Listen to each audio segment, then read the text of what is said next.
Hello guys, ഇന്ന് നമ്മൾ ഉണ്ടാക്കാൻ പോകുന്നത് എഗ് ഫിംഗർ ആണ്. ആദ്യമായി നമുക്ക് പാത്രത്തിലോട്ട് ഒരു 5 മുട്ട പൊട്ടിച്ചിട്ട് കൊടുക്കാം. അങ്ങനെ മുട്ട വെക്കാൻ നമ്മൾ പൊട്ടിച്ചിട്ട് കൊടുത്തിട്ടുണ്ട്. ഇനി ഇതിൻ്റെ അകത്തോട്ട് ആവശ്യത്തിന് ഉപ്പും കുരുമുളകും മുളക് പൊടിയും ഇട്ട് കൊടുക്കാം. ഇനി നമുക്കിതിലേക്ക് നല്ല എരിവുള്ള പച്ചമുളക് ഇട്ട് കൊടുക്കാം. എന്നിട്ട് സവാള പകുതി കുനുകുനാന്ന് അരിഞ്ഞത് ഇട്ട് കൊടുക്കാം. അത് കഴിഞ്ഞ് വിസ്ക് കൊണ്ട് നന്നായിട്ട് അടിച്ചു കൊടുക്കാം. നല്ലോണം ഇളക്കണം. എഗ് ഫിംഗറിനുള്ള മെയിനായിട്ടുള്ള മിക്സ് ഉണ്ടാക്കി മാറ്റി വയ്ക്കാം. എന്നിട്ട് ഒരു പാത്രം എടുത്ത് എണ്ണ സ്പ്രെഡ് ചെയ്ത് കൊടുക്കാം.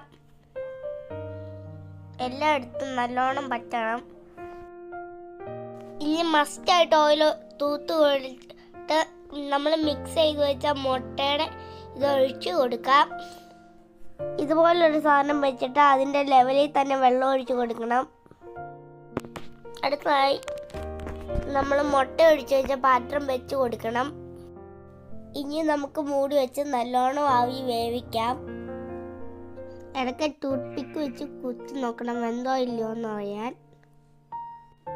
നമുക്കിനി 5-10 മിനിറ്റ് ആവിയിൽ വേവിക്കാം.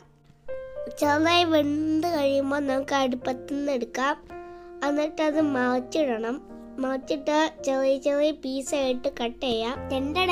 ഇതുപോലെ ഷേപ്പിൽ കട്ട് ചെയ്തെടുക്കണം. അത് കഴിഞ്ഞ് മൈദപ്പൊടിയിലിട്ട് നല്ലോണം കോട്ട് ചെയ്തെടുക്കണം. ഇതുപോലെ അടുത്തതായി കോട്ടിങ്ങിന് വേണ്ടി ഒരു എഗ്ഗും 1 ടീസ്പൂൺ പാലൊഴിച്ച് നല്ലോണം അടിച്ചു കൊടുക്കണം. അടുത്തതായി നമ്മുടെ എഗ്ഗ് മറ്റൊരു എഗ്ഗിൽ മുക്കിയിട്ട് ബ്രെഡ് ക്രംസിലിട്ട് കോട്ട് ചെയ്തെടുക്കണം.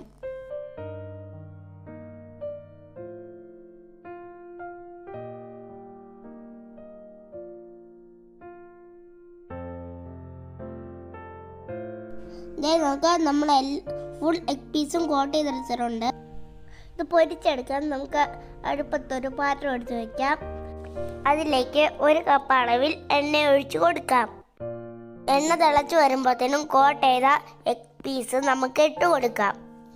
ഇട്ട് കൊടുക്കുമ്പോൾ ശ്രദ്ധിക്കുക, ഈ കോട്ടിങ് അടങ്ങുന്നു പോകാതെ. നമുക്കിനി ഓരോരോ പീസായിട്ട് എണ്ണയിലോട്ട് ഇട്ട് കൊടുക്കാം.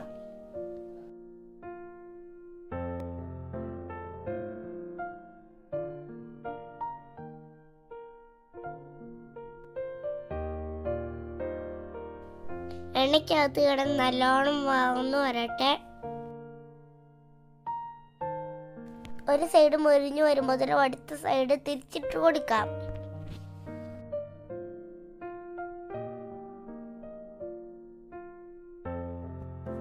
ഗോൾഡൻ ബ്രൗൺ കളറാണ് അതിൻ്റെ ഭാഗം.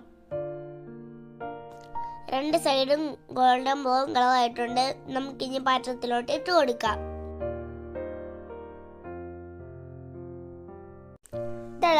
എഗ് ഫിംഗർ റെഡി ആയിട്ടുണ്ട്. എല്ലാവരും ട്രൈ ചെയ്ത് നോക്കണേ. Like and subscribe.